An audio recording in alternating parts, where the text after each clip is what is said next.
this morning we're going to start a new series, and this series is all about what it looks like when you're on your journey to becoming like Christ,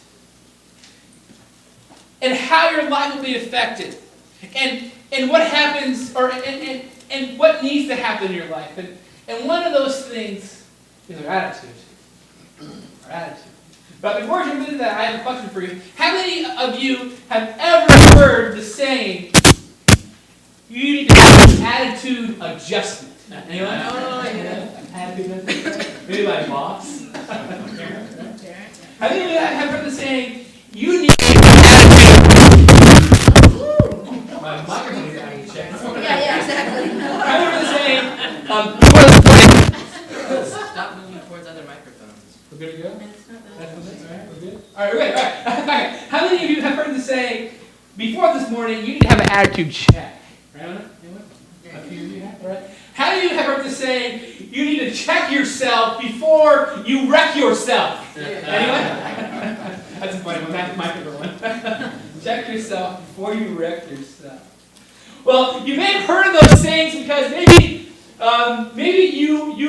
you've had that attitude at some point in your life, which I don't think is possible. You guys are great. So, but maybe you have, and maybe when you were a teenager, your parents pulled you aside just to remind you of who you are, right, and what you're doing. Or maybe you're at work and a boss thinks he has to have a conversation with you, right? Or maybe you were a parent and you felt like your children needed to have an adjustment, right?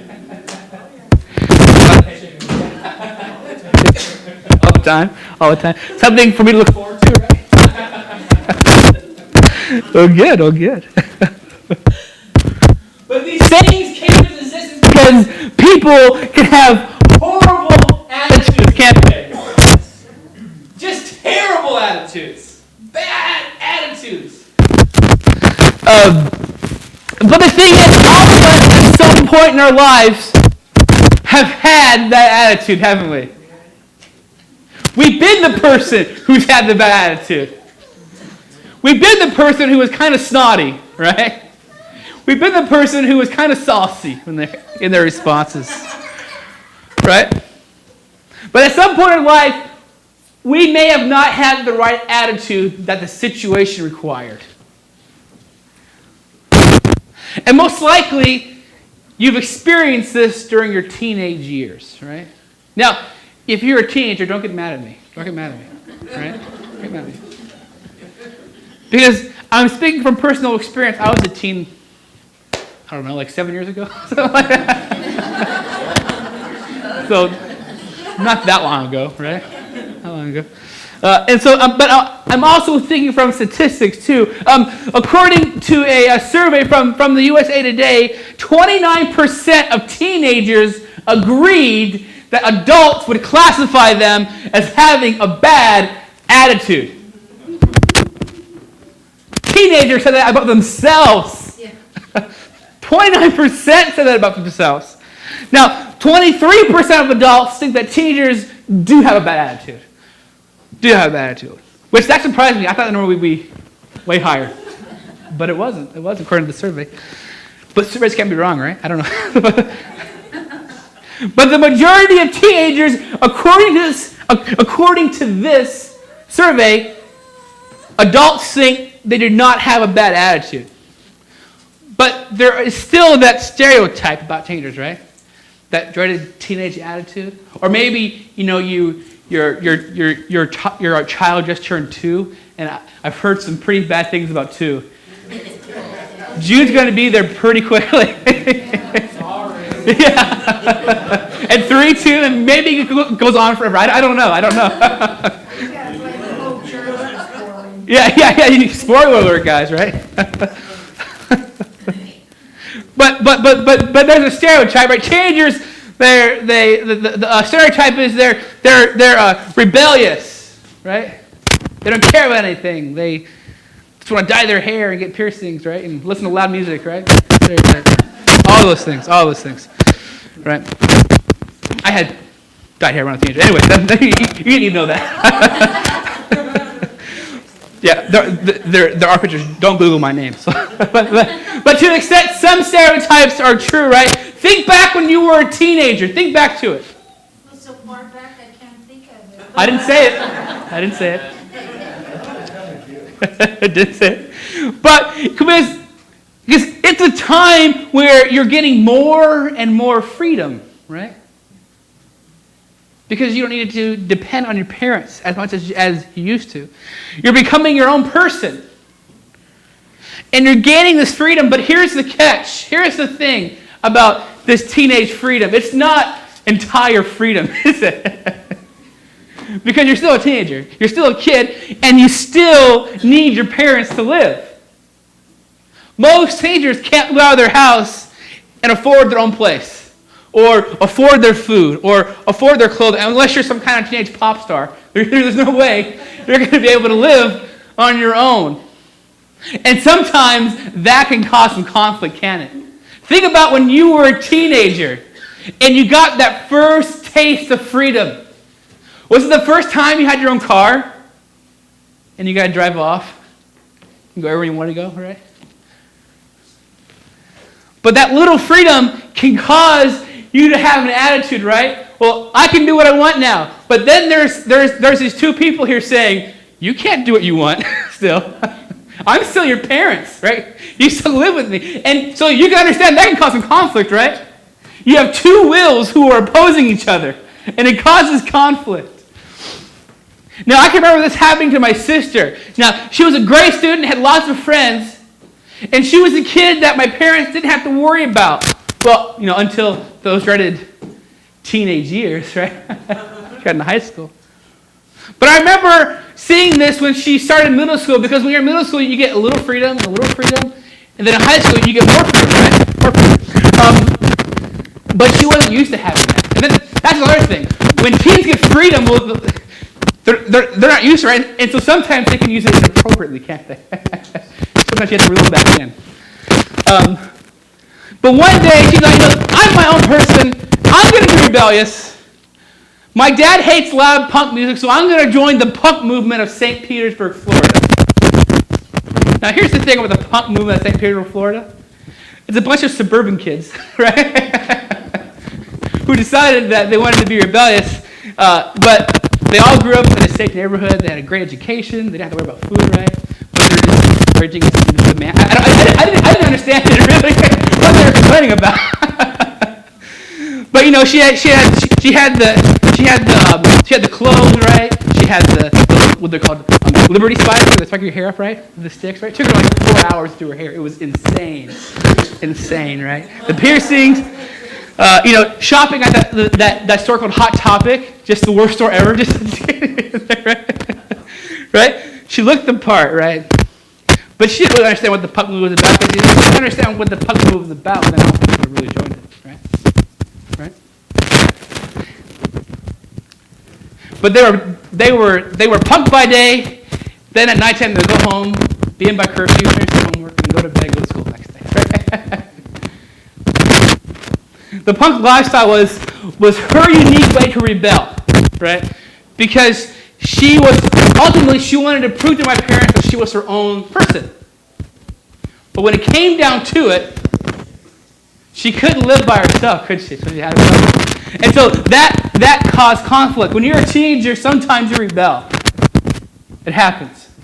I'm not saying it's good. I'm saying it didn't happen to me, believe it or not, right? Most of you met my dad when he was here. He's a big biker guy, long hair, right? Tattoos, right? So my way of rebelling when I was a kid was to wear suits. No joke. I'm not kidding. I'm not kidding. This sounds crazy, but my dad hated it. So I didn't know how to tie a tie until I was in college because my dad never taught me because he didn't have any ties. I only seen him in tie once. And that's when he got married to his wife. But the moment it was over, it was gone, right? It didn't stay on very long. So my way of rebelling was, I'm not going to join the things he likes to do. I'm going to do my own things, right? So, suits and books, that's what it was. I loved it. But here's the thing about attitude. Sometimes as we grow from a teenager to an adult, we can hold on to those attitudes, We can allow our attitudes to shape who we become. And if we leave it unchecked, your attitude can be harmful. It can be harmful. Your attitude is powerful. So we have to be aware of it so that we don't let our attitudes influence our major life choices. So if our attitudes are powerful and can shape our life, the question for you and for me is, what kind of attitude should we have? What kind of attitude should we have? A good one, right? Those are good. What kind should it be? Now, in the book of Philippians, in the Bible, you see a guy named Paul who's writing about attitudes because this church is going through something in Philippians. And we're going to find out about it soon, but he's writing about their attitude and what kind of attitude their life should produce. So let's check it out. Philippians chapter 2, verse 5. Philippians chapter 2, verse 5. You must have the same attitude that Christ Jesus had. Setting the bar pretty high here, isn't he? Though he was God, he did not think equality with God as something to cling to. Instead, he gave up his divine privileges. He took the humble position of a slave and was born as a human being. When he appeared in human form, he humbled himself in obedience to God and died a criminal's death on the cross. So the question for you and for me was, what kind of attitude should we have? What kind of attitude should we have? And in the scriptures, it tells us we should have the same attitude as Christ. Does that scare any one of you? Because Christ set the bar pretty high, didn't he?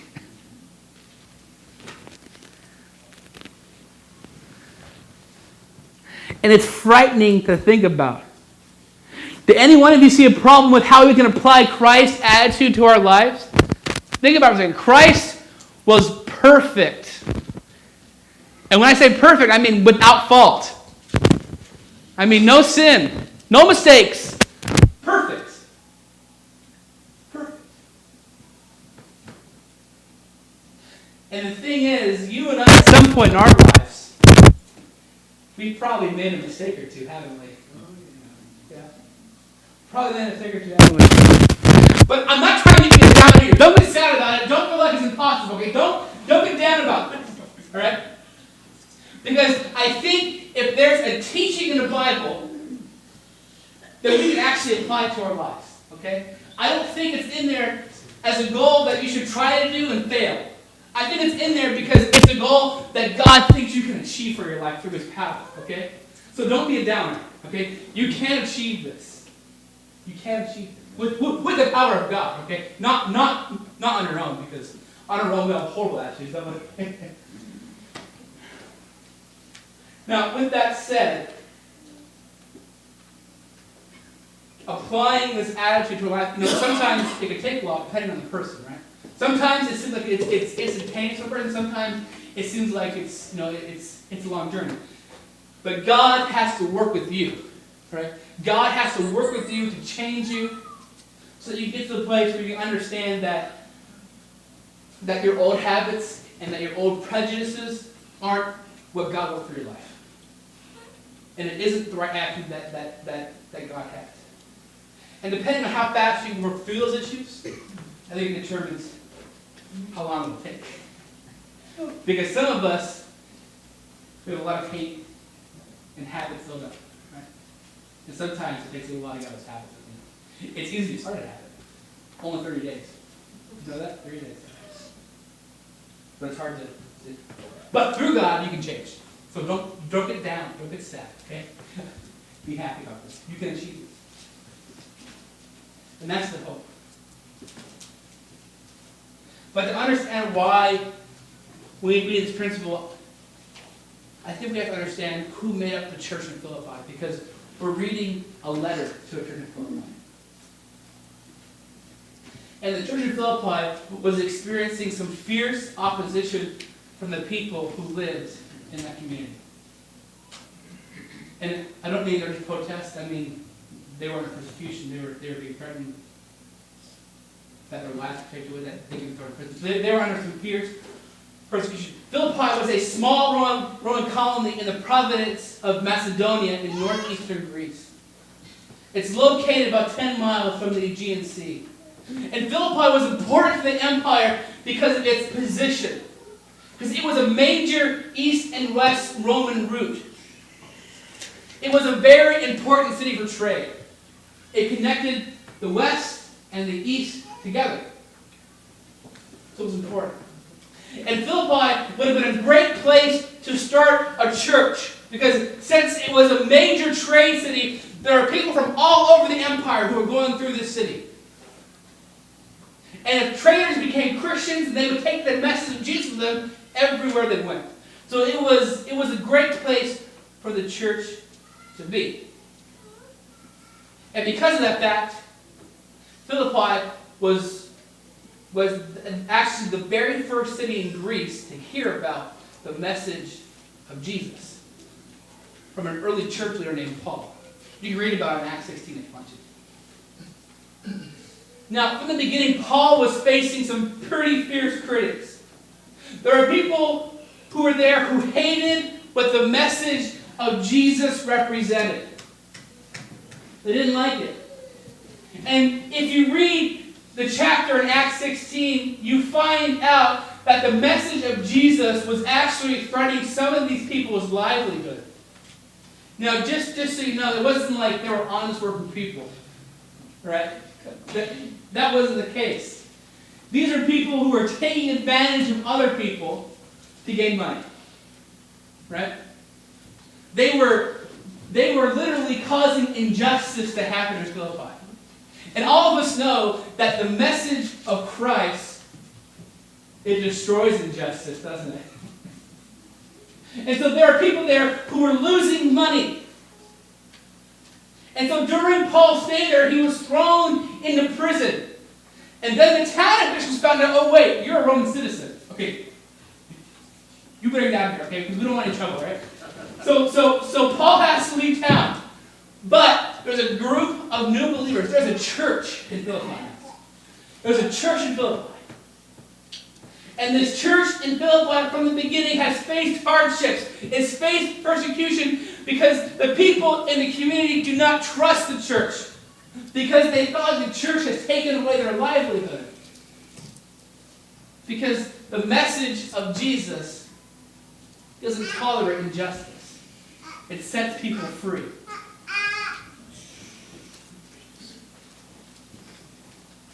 And that kind of hardship and pressure can cause the church to divide. It can cause the church to break up. It can cause the church to argue. It can cause the church to hate the people who are persecuting them. The church is literally being threatened. The people in the church, their lives are being threatened. And what does Paul say to them? I've already read it. You should have the same attitude that Christ has. Can you imagine that? Think about your life for a moment. The people who give you a hard time. The people who hate you. Isn't it easier just to brush them off? To just take them out of life completely? Or isn't it easier to yell back at them and to threaten them? Right? But what does Paul say to that church? Have the same attitude of Christ. The church is literally being threatened. Why would Paul say that?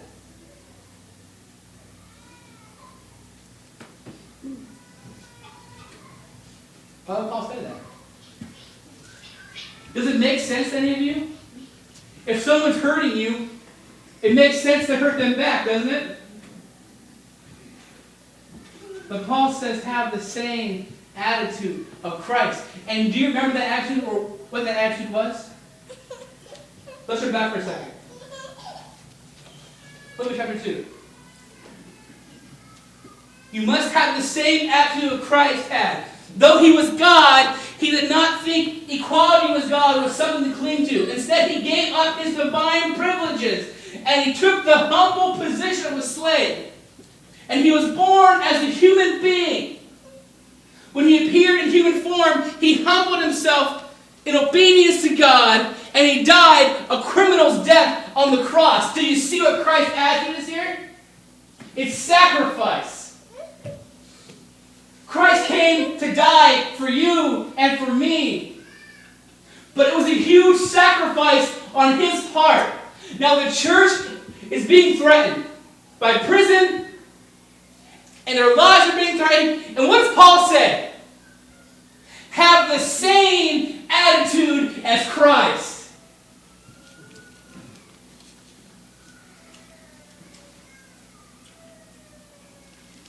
Sacrifice is the attitude that Christ had for humanity. Now, I'm not saying you should go out and be crucified. That's not what I'm saying. So don't do that, all right? But Paul is saying, have the same attitude. Sacrifice. The church knows that if it's going to get through this hard, or Paul knows that if the church is going to get through this time of persecution, then they're going to have to band together for one purpose. They had to band together. They had to unite for one common purpose so they can get through the time of violence. So that they can bear God's image in their attitude and in their relationship with the Christian community and the community in Philippi. If the church can work together for the common goal of being like Christ and having Christ's attitude, I don't mean the church universal, then they would be able to get through anything.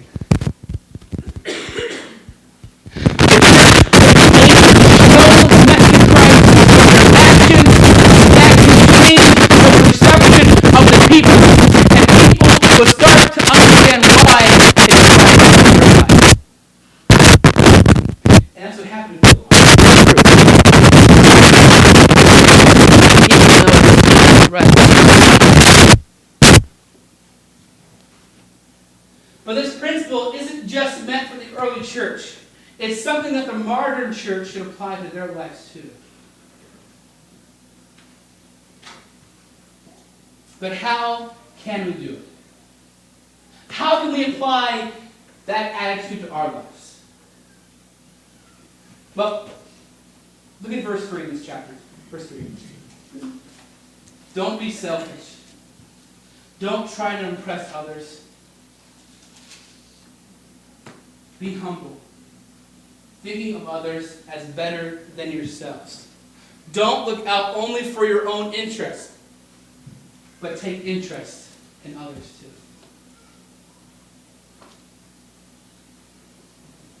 To have the same attitude of Christ, we have to stop being selfish. And being selfish directly opposes the attitude of Christ, which is sacrifice for each other. I know I just dropped a huge bombshell, right? The opposite of sacrifice. But it sounds simple, and it is simple. It's a simple truth. But it's an incredibly hard principle to apply to our lives, isn't it? It's easier to be selfish. It's easier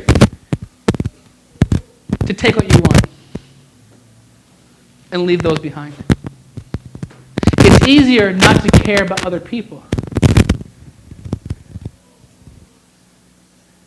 And sometimes we want to think the best of, or we want other people to think the best of us, right?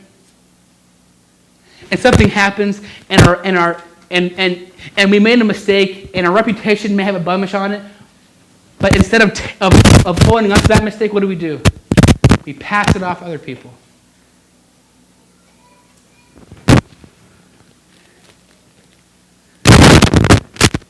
Maybe in your workplace, you've been told to do something that you know could be hazardous to others, that you know it would be inappropriate. But it's easier to make a few more dollars and turn a blind eye to that, isn't it? It's easier to be selfish. It's easier to look out for yourselves.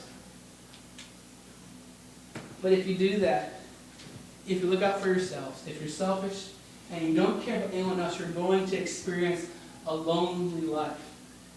Because everybody that you knew, you've taken advantage of. And you've hurt along the way. But the hope is that God can change you. So you can apply this selfless attitude to your life. Because if you do this, if you apply the attitude of Christ to your life, people will see the message of Christ at work. But what you do, what you say.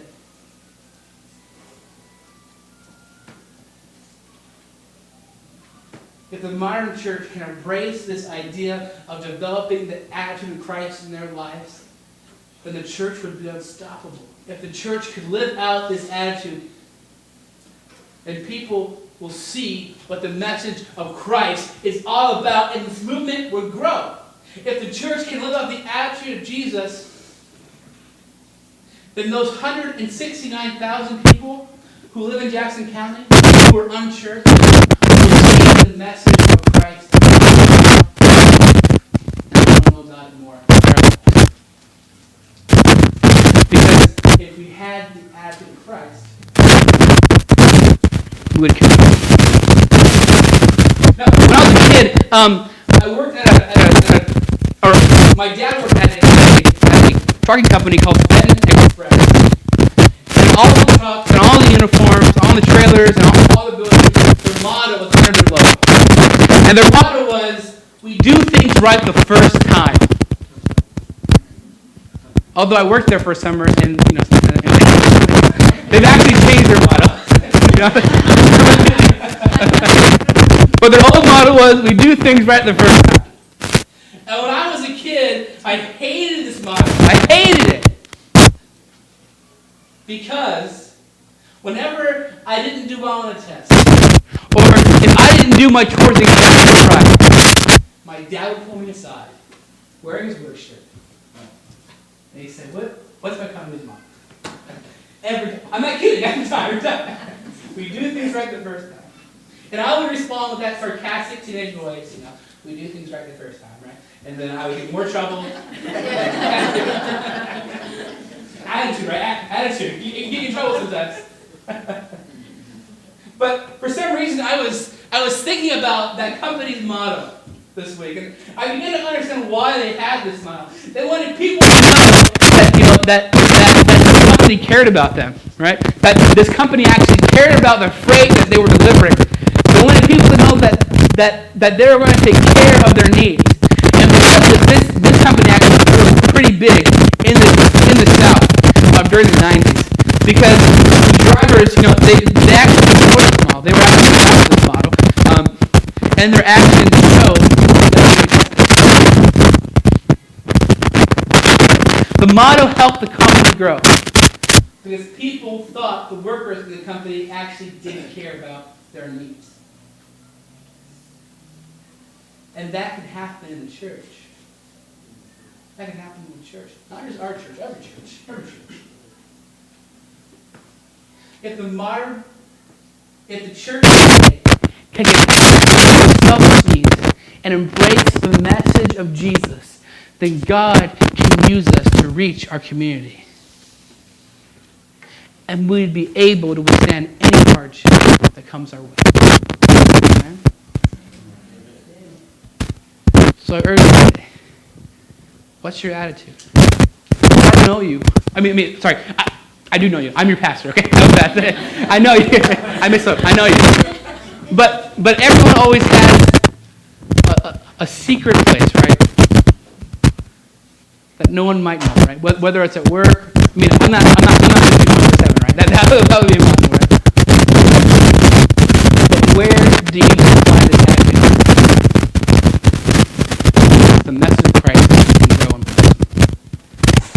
And I get it, it's hard. It's hard. It's easier not to do this. It's easier to say, whatever, right? And yell back and fight back. But if you have the same attitude as Christ, his message will grow and prosper. Amen? Right. I think you just honor who you are. I pray with that. There are people that you let them know that you're there. Let them know that they have God. Work with them. Develop them. Put people in their lives who can God, so they can apply your message to their lives. We love you.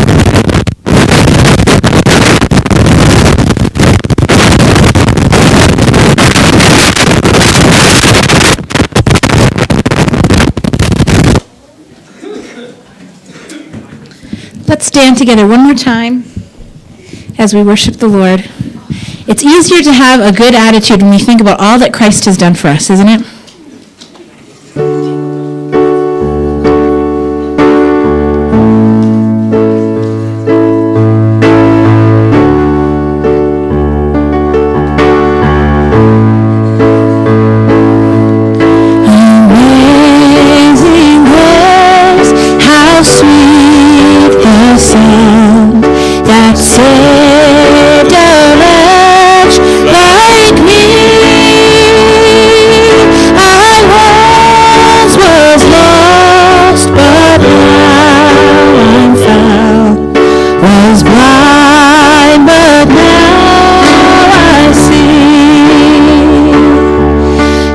Grace that taught my heart to feel.